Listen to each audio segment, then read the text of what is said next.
Kompas merilis survei terbaru elektabilitas bakal calon gubernur rujukan publik Jawa Tengah. Survei digelar pada 20 hingga 25 Juni dengan melibatkan 500 responden secara acak. Dalam survei Litbang Kompas, nama putra bungsu Presiden Jokowi, Kaisang Pangarep, punya elektabilitas tertinggi 7%. Dalam survei dengan model jawaban terbuka atau top of mind, di bawahnya ada nama Kapolda Jawa Tengah Ahmad Lutfi 6,8%, diikuti nama Wakil Gubernur Jawa Tengah Tachi Yassin 3,2%. Melengkapi 5 besar ada nama Raffi Ahmad 2,8% dan Bupati Kendal Diko dengan tingkat keterpilihan 2,6%. Menariknya masih ada 64% yang menjawab tidak tahu atau belum menentukan pilihan secara tegas. Litbang Kompas juga melakukan survei penilaian terhadap kinerja pemerintah daerah Jawa Tengah. Dari 15 indikator penilaian, kalau kita lihat upaya meningkatkan kesejahteraan petani dapat nilai yang paling rendah, hanya 64,4% responden yang memberi penilaian baik di bidang ini. Menanggapi persoalan Wadas juga jadi sorotan. Penilaian baik atas kasus Wadas juga dikisarkan sekitar 64%. Tali tiga uang, penilaian upaya mengatasi kemiskinan juga tak terlalu tinggi.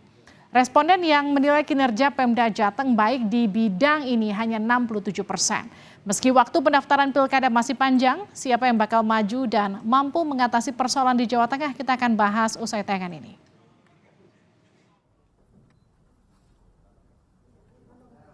Litbang Kompas merilis hasil survei elektabilitas calon gubernur rujukan publik Jawa Tengah. Hasilnya, nama Ketua Umum PSI yang juga putra bungsu Presiden Joko Widodo, Kaisang Pangarep, unggul dibanding tokoh-tokoh berpengalaman lainnya di Jawa Tengah. Responden Jawa Tengah ditanya dengan metode top of mind atau sosok calon gubernur yang terlintas di pikiran. Hasilnya Kaisang teratas dengan 7%, diikuti Kapolda Jateng Ahmad Lutfi 6,8%, ex-wakil gubernur Tachi Yassin Maimun 3,2%, Bupati Kendal Diko Ganindito 2,6%. Sementara kader PDIP yang juga mantan wali kota Semarang Hendar Prihadi di urutan ke-6 dengan 2%. Peneliti senior Litbang Kompas, Toto Suryanintias menyebut ada Jokowi Effect atau pengaruh Jokowi di Jawa Tengah.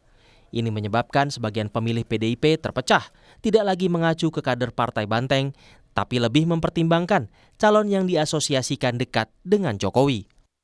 Atas persoalan siapa yang akan menjadi kandidat kuat di Pilkada Jawa Tengah akan lebih mudah, tinggal melihat nanti PDIP akan merekomendasi siapa yang menjadi calon gubernur. Tetapi karena ada faktor Jokowi Effect, lalu kita harus berhitung karena Jokowi Effect itu akan mengambil semua. Jadi tidak hanya dari PDIP, tetapi juga calon misalnya dari partai, misalnya poros yang lain mengajukan misalnya. Meski kader PDIP belum tentu tertinggi di survei, namun kekuatan politik PDIP tetap yang terbesar di Jawa Tengah. PDIP satu-satunya partai yang mampu mencalonkan sendiri kadernya menjadi cagup Jateng tanpa perlu berkoalisi dengan partai lain. PDIP memiliki 33 kursi di DPRD Jawa Tengah, diikuti Partai Kebangkitan Bangsa 20 kursi, Gerindra 17 kursi, Golkar 17 kursi, dan PKS 11 kursi. Menanggapi survei Litbang Kompas, Kaisang menyatakan akan melakukan evaluasi untuk menentukan apakah dia akan maju di Pilgub Jakarta atau Jawa Tengah. Kaisang mengisyaratkan akan menyampaikan keputusan politiknya pada 27 Agustus mendatang. Dan kami berterima kasih karena saya bisa melihat, oh ternyata angka saya ada di situ. Jadi itu akan menjadi bahan evaluasi buat tim kami, karena kan di Jawa Tengah kami tinggi, tapi di sini kami agak sedikit lebih rendah. Bukan sedikit, tapi memang sangat rendah. Jadi nanti kami akan melakukan evaluasi antara tim Jakarta dan tim Jawa Tengah.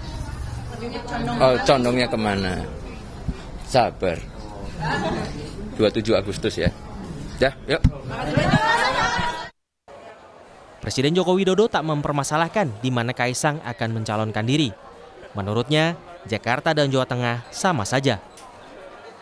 Di Jawa Tengah bagus, di Jakarta juga bagus, karena ini kan semuanya wilayah Indonesia. Menanggapi sosok Kaisang yang lebih populer dibanding kader PDIP, Ketua DPP PDIP Puan Maharani tak berkomentar banyak. Dia menyebut nama Kaisang juga dipertimbangkan oleh PDIP. Nggak apa-apa, bagus. Tapi kan Mas Pacul mungkin lebih ini di Jateng, tapi kok malah Mas Kaisang? Ya nggak apa-apa buat Mas Kaisang. Itu mungkin dipertimbangkan nggak sih? Iya Mas dong, Kaisang? menjadi salah satu pertimbangan juga. Menarik untuk dinanti siapa yang bakal maju di Pilgub Jateng. Apakah sosoknya dekat dengan lingkaran Jokowi dan Prabowo? Atau bakal tercipta kejutan di Pilkada Jateng? Tim Liputan Kompas TV.